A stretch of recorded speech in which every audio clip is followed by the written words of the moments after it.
Muchas gracias, doctor.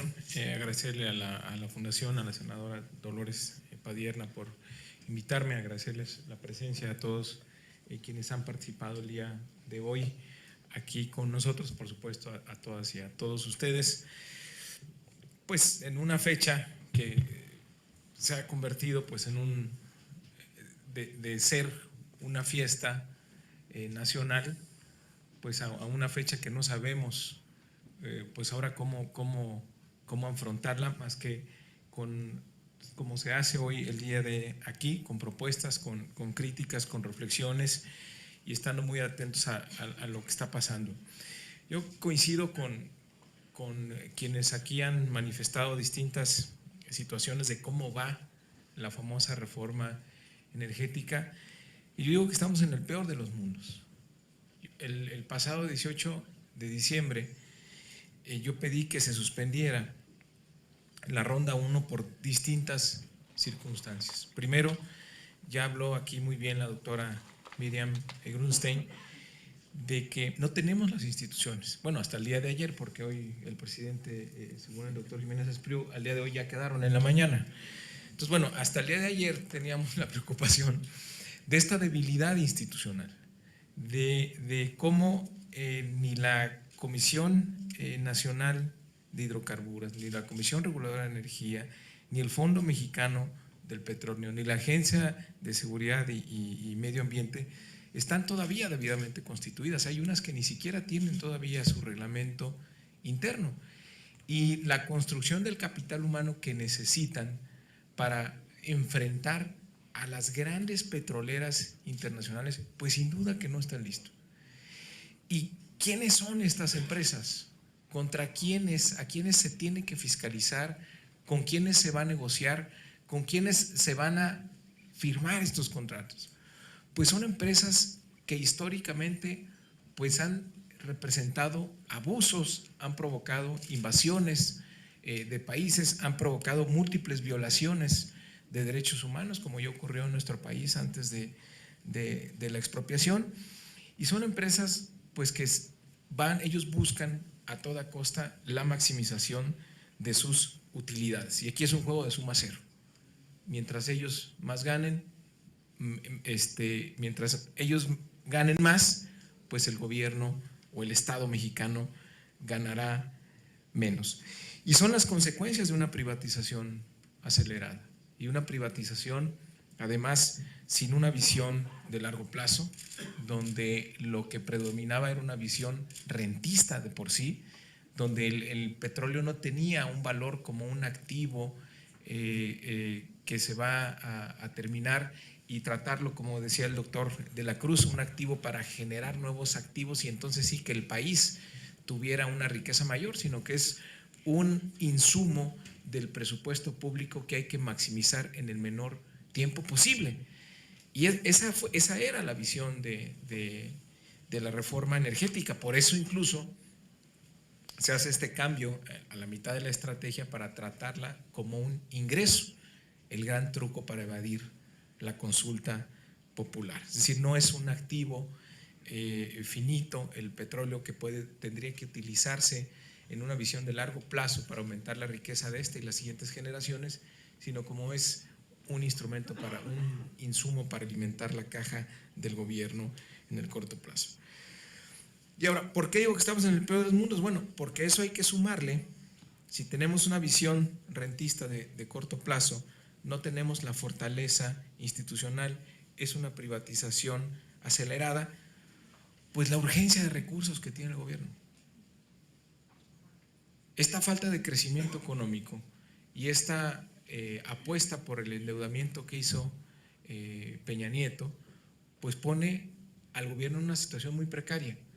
No han estado dispuestos a revisar un peso del gasto público. O sea, el gasto público sigue aumentando, se incrementó en 10% en términos reales el año pasado, y es pues un gobierno que nunca tiene recursos suficientes y que no está dispuesto a revisar la productividad del gasto, ni la eficacia, ni la transparencia del gasto público. Entonces, pues está metido en esta trampa ha gastado el gobierno en 2013 como si hubiéramos crecido al 3.9%, gastó en el 2014 como si hubiéramos crecido al 3.7% y va a gastar en este año como si fuéramos a crecer también arriba del 3%. Sin embargo, pues estamos creciendo a menos, bueno, crecimos 2 puntos en estos casi 3 años. Y también nos endeudamos como si hubiéramos estado creciendo al 3.9, al 3.7 o al 3.7 también este año. Entonces, esta presión fiscal hace que el gobierno tenga una urgencia muy grave de recursos. Y también enfrenta otra cosa, la necesidad de legitimar políticamente una reforma que es claramente impopular. Si a ellos les urge demostrar que tenían la razón, de que abrieron el sector petrolero y que se va a modernizar México y que van a llegar muchos capitales y que nos va a ir mejor. Entonces no pueden fracasar. Le sumamos pues que se cayó el precio del petróleo a nivel internacional y que muy pronto nos dimos cuenta que el no tener una visión nacionalista en este tema, porque hay que tenerla, que la guerra entre los países en el futuro es conocimiento y energía, y perder el control sobre este recurso estratégico como es la energía, muy pronto ya se nos vino a topar de frente, porque estamos siendo víctimas pues de una guerra geopolítica de los árabes contra los rusos y Estados Unidos, donde ahora pues a los grandes oferentes les conviene bajar el precio internacional del petróleo, pues para tronar a los productores de Shell en Estados Unidos, para tener presión mayor sobre el gobierno de Rusia, y nosotros ya nos quedamos ahí en medio y cada vez con menos márgenes de reacción. Entonces estamos entrando a un ciclo de precios bajos del petróleo.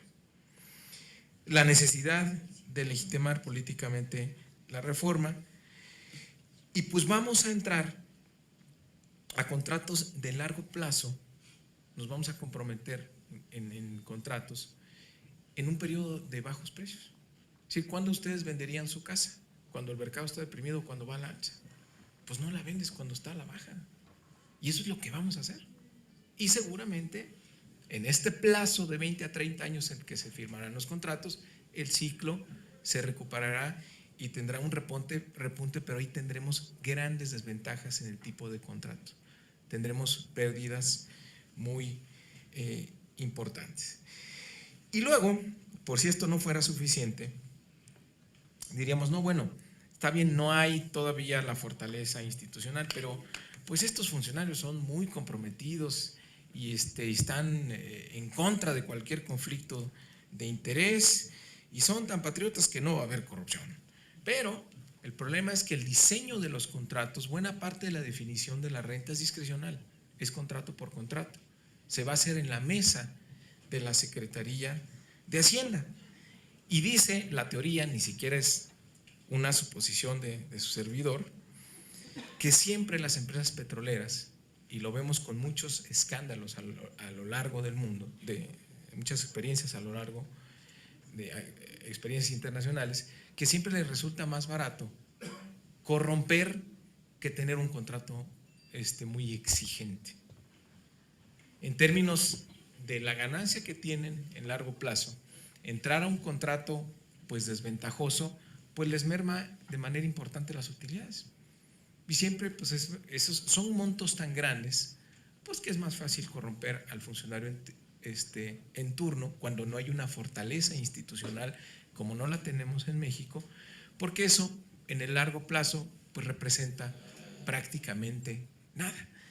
Entonces, pues no, imagínense con los conflictos de interés que estamos teniendo, con las variables discrecionales que se tienen en los contratos, con buena parte de la definición de la renta se va a hacer contrato por contrato de manera discrecional, sumándole además todos los beneficios fiscales que se tienen en comparación con nuestra empresa, que es Pemex, en materia de deducción de costos, en materia de pago de impuestos, pues entonces todo esto configura pues el peor escenario posible. Y creo que es lo que se ha descrito aquí. Y solo hay una cosa que se puede hacer para que el gobierno pueda continuar con su historia de éxito. ¿Cómo atraer a las empresas transnacionales? Pues malbaratando el petróleo.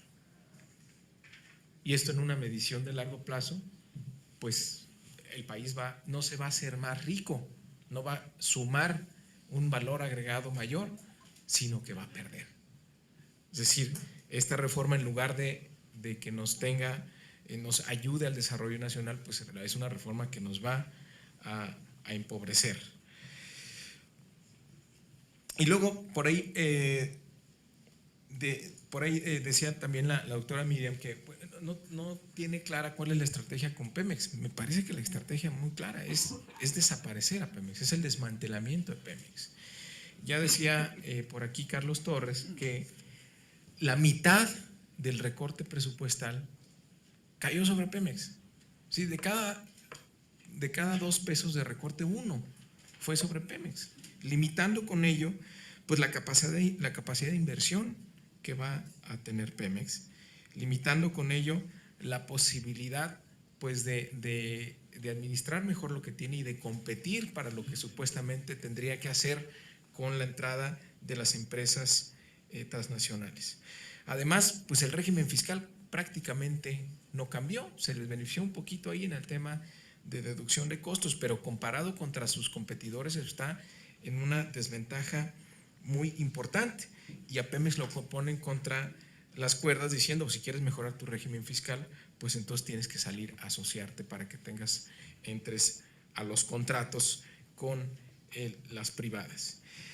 Creo que la licitación o la segunda ronda que nos describía aquí la senadora Dolores Padierna de reservas probadas, pues viene a rectificar esa tesis, a fortalecer esta tesis del desmantelamiento. O sea, lo que veo yo que se pretende es hacer cada vez más necesaria la participación de las transnacionales hasta que lleguemos a un punto de la dependencia total, y presentarlo esto como si fueran inversiones, o con México es muy atractivo para la inversión extranjera en el sector energético, cuando si vemos en realidad no van a aumentar el número de barriles, no va a aumentar la producción que tenemos disponible, sino que el control de estas reservas probadas, de estas reservas seguras, lo único que va a hacer es sustituir la producción de Pemex, que está cayendo por la falta de presupuesto de inversión, para que lo tengan las empresas. Nada más que ahí se llevarán buena parte de la renta petrolera y los ingresos para el Estado mexicano serán menores. Es decir, nos va a salir más caro la invitación a los extranjeros a que hacer un esfuerzo en Pemex por tener una mayor producción. Yo me acuerdo una presentación que nos hizo Fluvio, de la presentación que hizo Pemex en Estados Unidos, a los inversionistas. Y algo que había hecho Pemex, algo que hizo Pemex en los últimos 10 años, sí, es aumentar su presupuesto de inversión en exploración. Y yo me acuerdo que se presentaba ahí a Pemex como la segunda empresa más rentable en el mundo en materia de exploración. Por cada dólar invertido en exploración, ¿qué tasa de retorno tenías? Pemex era la segunda en el mundo. Es decir, nos pasamos como país, hicimos como país un esfuerzo muy importante en 10 años para ubicar dónde había petróleo y tener la clasificación de reserva 1P y 2P. Entonces, entregar a los extranjeros las reservas 1P, de verdad es una cosa, pues se puede considerar, no sé, un fraude mayor. ¿Por qué? Porque nosotros invertimos para saber dónde estaba ese petróleo, y es un negocio 100% seguro, es el mejor negocio del mundo, ahí sí, porque se sabe cuánto petróleo hay, y dices, no, pues es que pues yo no tengo la capacidad de sacarlo, pues entonces mejor se lo voy a dar a un extranjero, cuando le das información perfecta, y cuando querías invitar al extranjero para compartir riesgos, pero no para compartir aquellas reservas que tienes probadas, que sabes y puedes calcular el nivel de utilidad. ¿Saben qué creo yo que va a pasar? ¿Saben qué creo yo que por qué van a venir las extranjeras? Porque a muchas no les está yendo bien con esta caída del precio del petróleo. Y uno de los agravios más grandes que se hizo en esta reforma es poner en la Constitución que una vez que tenías tú, que las empresas extranjeras tenían el contrato en la mano, podían poner en sus balances como activos el valor de la producción esperada. ¿Para qué? Para salir a capitalizarse. Entonces, ¿qué va a pasar? Pues que van a venir para competir por esas reservas probadas y capitalizarse. Pero ni siquiera nos garantiza que vaya a haber una explotación de los recursos petroleros. ¿Por qué? Porque una de las también de las malas cosas que se hicieron en esta reforma es no seguir el modelo, por ejemplo, que tiene en Inglaterra, donde después de determinado tiempo de que te dan la concesión, tienes que revertir si no estás cumpliendo las metas a las que te comprometiste. Es decir, se revierte la concesión en favor del Estado de ciertas áreas si no se logran las metas. Aquí no hay esa regresión. Aquí van a llegar, se van a llevar los contratos por 20 o 30 años, van a poner de inmediato en sus activos, van a salir a monetizar nuestras reservas en el mercado internacional, van a mejorar sus balances financieros y no sabemos, porque esa es una decisión como en su estrategia global de las empresas, si les va a convenir empezar a sacar el petróleo en México o no. Es algo que no podemos controlar. Y en ese momento perdimos completamente nuestro margen de maniobra en materia energética en nuestro país. Me parece que ese es a lo que vamos. Yo por eso pedía que se suspendiera la ronda 1. Y bueno, hoy, 18 de marzo, se va a aprobar la ley de transparencia. Ustedes van a ver mañana en los medios un gran festejo de que fue una gran ley. Creo que sí hay muchos avances muy importantes en la ley de transparencia que se está aprobando, pero estamos perdiendo una oportunidad. ¿Para qué? Vimos cómo el secretario de Energía dijo, no, pues no les puedo decir los nombres de quienes están participando. Y lo hizo, déjenme decirles, de manera legal, usando la Ley Federal de Transparencia, puso una reserva y no se puede hacer nada. Todo el concepto de transparencia que está en esta ley, ya con esto termino, digamos que es ex post, una vez que ya se tiene el contrato, pero no podemos saber, y a partir de que se tiene el contrato podemos saber todo, tasas, retornos, costo, todo. Ahí sí se hizo un gran trabajo, pero no podemos saber ahora a quiénes están limitando, qué están participando, pero lo que sí sabemos es que ya se están negociando cosas. ¿Por qué? Pues tenemos una prueba que no falla.